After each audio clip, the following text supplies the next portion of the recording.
Oleksandr Usyk has now declared that he wants to fight Wilder next because Fury is going to be fighting Joshua instead of him. And Usyk's added that he intends to be ringside for Wilder's comeback fight against Hellenius on October the 15th in New York. So they're all saying, right, you do that and I'll do this. So Usyk says, get me in with Wilder. You see it? Listen, it's all posturing at this moment in time. From an Oleksandr Usyk point of view, what a year he's had.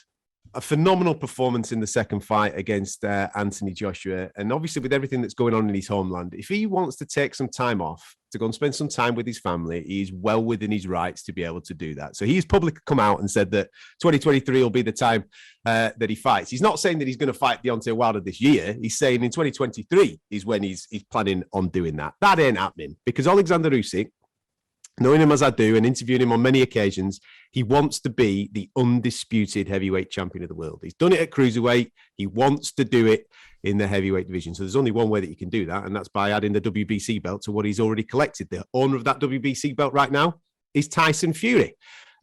Might be Anthony Joshua, but at the moment it's Tyson Fury. So therefore, I can't see Usyk fighting Wilder before he fights the winner of what we see in December.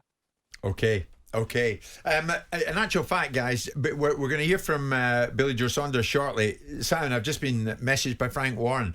I said to Frank, just as you joined us, Adam, we're talking boxing, Frank. What's the situation? Any news in the Fury AJ contract? Is it signed? Hi, Jim, not yet. Probably early next week.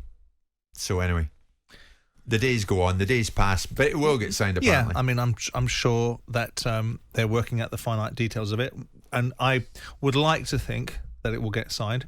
I still think there's stuff going on in the background that's more about Fury wanting to fight Usyk and Joshua being pushed and pulled a little bit into an equation. But listen, the bottom line is that if we get this fight, it's a great, an intriguing fight because Anthony Joshua is diminished. Fury's on top of his game. And Tyson, inhaled deeply when I suggested that this is a more difficult fight. Didn't inhale deeply, pretty much told me to shut up. He did, yes. That the Deontay Wilder fight is not as difficult as the Joshua fight that's coming up. I don't know what you think about that in terms of I made the observation, Adam, that I felt... And he was ridiculed that for Joshua it, presents a more compelling proposition than Deontay Wilder. Where do you sit? Not that it matters because I still think Tyson Fury beats them both. But as far as the spectacle is concerned, because people think Joshua's done now, it's all over, it's finished. He's lucky to get an opportunity. He's getting it, but it's going to be a walkover for Tyson Fury. Where do you sit on that? Listen, I heard that conversation. I completely understood where you were coming from. I think you were coming at that from a technical angle of the fight. Don't tell him that. No, I'm not being serious. The problem with the situation is that Anthony Joshua is an athlete that has been made into a fighter. The two gentlemen that we're talking about in Tyson Fury and Deontay Wilder are fighting guys. So if you look at Deontay Wilder's performance in that third fight, he kept getting up and he kept going into the fire. He kept backing himself in order to knock out Tyson Fury. He failed ultimately, but look at how his stock has rose in that third fight. Will Anthony Joshua do that? And that's where the conversation that we're having right now, Simon, about whether it's a more compelling challenge comes. If Anthony Joshua is willing to keep going into the fire, because he's going to get hit, he might get put down. Is he willing to get up, keep going forward to get his work off? If he is willing to do that, then I back you with what you're saying, that it will be a tougher night for Tyson Fury. But what we've seen in the past with Anthony is that when he does get whacked, he doesn't keep going into the fire. With the exception of Klitschko. Absolutely. But there was 3, 4, 5 rounds where he didn't go into the fire. Yeah. And if Klitschko's a little bit more switched on in those 3, 4, 5 rounds, he might get Anthony out of there. It's only at the back end of the fight that he then goes back in.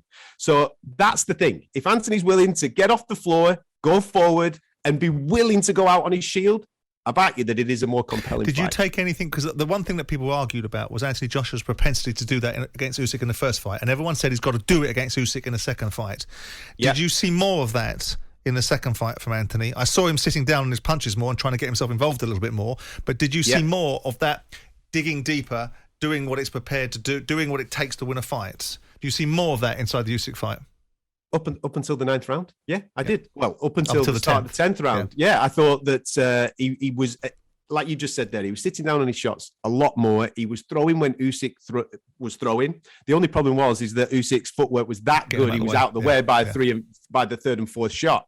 90 through the kitchen sink at it, and that's exactly what he needed to do. But then Usyk switched it up and he didn't go again. He didn't go with him. He didn't go with 10, 11 and 12 because he ran out of gas, but he ended up having his heart broken because he thought at 9, I've got him now. Yeah. And then Usyk switches it on and then he's bamboozled and he can't go again. He had to go again in those particular moments. And this is the key question now. If he fights Tyson Fury, he's going to have those same questions thrown his way. He's got to go again. He's got to keep going like Wilder did. Don't get me wrong. Wilder lost, but he kept going. Okay, Adam's just been nice to you, incidentally. Fury totally ridiculed you. That's fine by us.